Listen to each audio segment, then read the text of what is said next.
Hey everyone, welcome back to the channel. Today, we're diving into a topic that affects every single one of us, no matter where we live. The future of the US dollar. For decades, the dollar has been the king of the global economy. It's the currency everyone turns to, the one used in most international trades, and the backbone of the world's financial system.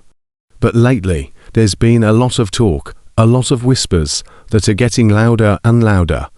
Is the dollar's reign coming to an end? Is the era of dollar dominance finally over? Let's break it down. First, let's get a handle on what dollar dominance actually means. It's not just that a lot of things are priced in dollars. It goes much deeper. Imagine you're a company in Japan buying oil from Saudi Arabia. Chances are you're not paying in yen or reals. You're paying in US dollars.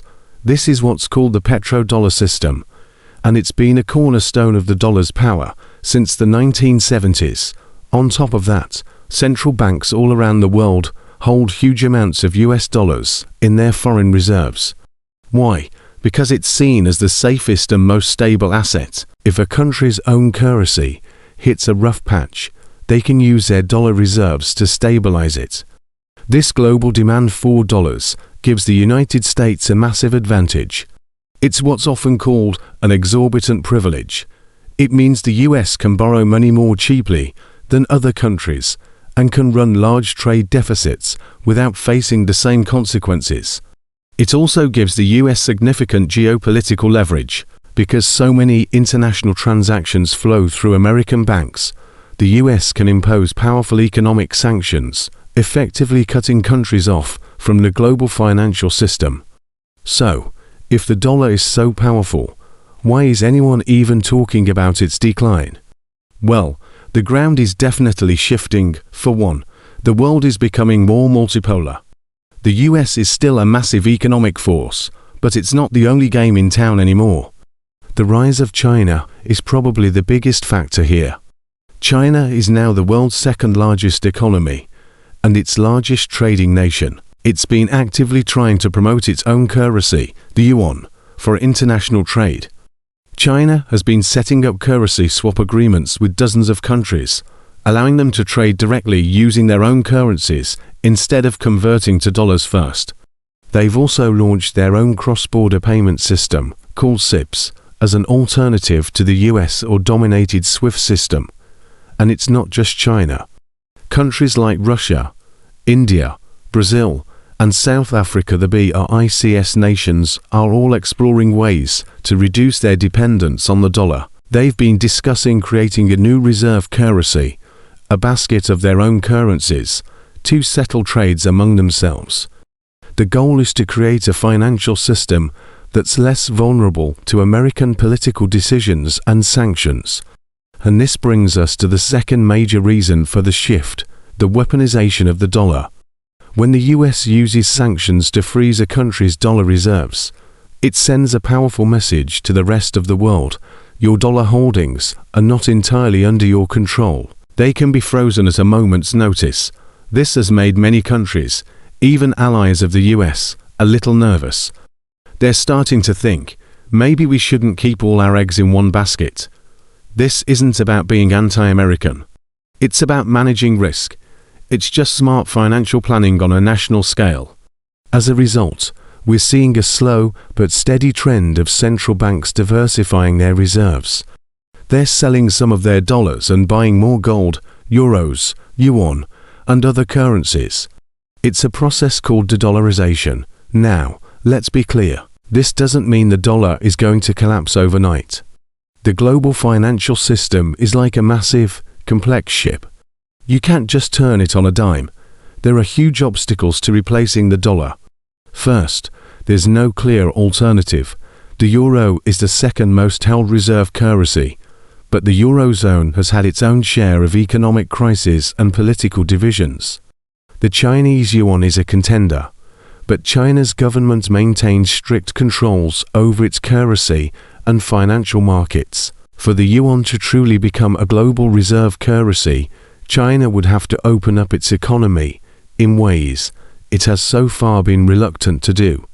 Investors need to feel confident that they can move their money in and out of a country freely. And that's not yet the case with China. Then there's the sheer scale of the dollar's incumbency. The infrastructure for dollar transactions is vast and deeply embedded. The market for US Treasury bonds, essentially IOUs from the US government, is the largest and most liquid in the world. There is no other asset that can absorb the trillions of dollars of global savings with the same level of perceived safety and ease of transaction. Any country that wants to replace the dollar would need to build a financial ecosystem with that same level of trust, depth, and liquidity. And that takes decades, if not longer. So, what's the most likely scenario? We're probably not heading for a post-dollar world anytime soon. Instead, we're likely moving towards a multi-currency world, a world where the dollar is still the most important currency, but it's no longer the only one that matters. It'll be a first among equals, sharing the stage with the euro, the yuan, and maybe even a future digital currency or a BRICS-backed alternative. Think of it like languages. For a long time, English has been the global language of business and science. But that doesn't mean people have stopped speaking French, Spanish, or Mandarin. In the future, the financial world might become more multilingual. You might see a regional trade bloc in Asia doing most of its business in yuan, while Europe continues to rely on the euro, and the Americas stick with the dollar. Global trade would then become a mix, with different currencies dominating in different regions or for different types of transactions. What would this mean for you? Well, for those in the United States, a less dominant dollar could mean a few things. The exorbitant privilege might shrink. The US government might have to pay higher interest rates to borrow money, which could lead to higher taxes or cuts in government spending. Imports might become more expensive, leading to a higher cost of living. On the flip side, it could also help American manufacturing by making US exports cheaper and more competitive on the global market. For the rest of the world, a multi-currency system could offer more stability and less risk. Countries wouldn't be as exposed to the ups and downs of American economic policy. It could create a more balanced and equitable global financial system. However, it could also be more complex and fragmented. Imagine having to manage exchange rate risk between 5 or 6 major currencies instead of just one. It could make international trade and investment more complicated. And we can't forget the wild card, technology. I'm talking about digital currencies and blockchain. Central banks around the world, including China with its digital yuan, are experimenting with central bank digital currencies, or CBDCs. These could make cross-border payments faster, cheaper, and more efficient, completely bypassing the old systems.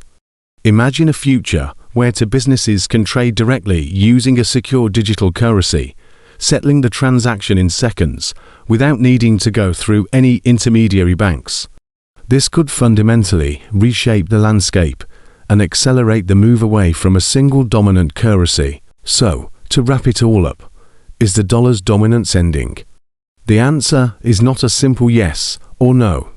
It's more like a slow, gradual evolution. The dollar's crown isn't being stolen. It's just that other contenders are rising to share the throne. We are witnessing a historic shift from a unipolar financial world to a multipolar one. It's not a dramatic collapse, but a steady, deliberate diversification.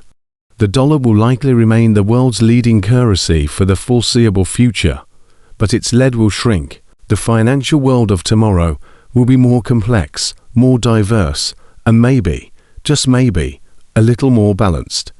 This is a massive topic, and we've only scratched the surface today.